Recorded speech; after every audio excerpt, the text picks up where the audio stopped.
Okay, so I just got this lash and brow dye and I am wanting to dye my eyelashes just a little bit darker because especially in the summertime, they get pretty light because I'm out in the sun a lot.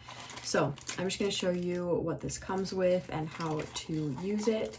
Okay, so it does come with a little set of gloves if you wanna keep your hands protected from the dye. And then it has the developer and the actual tint. And then it comes with a little spoolie and a brush on this end and a little spoon so you can mix it all together. I'm just gonna put everything in here and then go ahead and mix it up, and then we'll go ahead and put it on the eyelashes.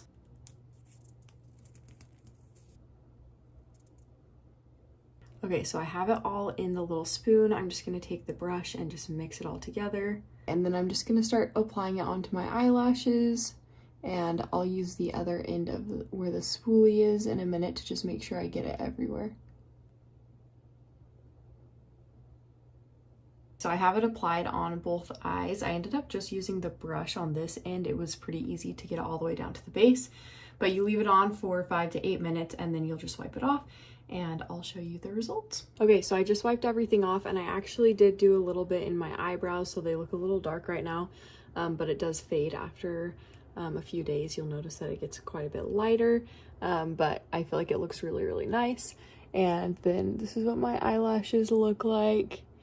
They're definitely a lot darker than they were before. It's hard to tell because eyelashes are so fine. They look pretty good and it was super easy to use, very quick. It only took me about 8 minutes to let it sit and then just wipe it off.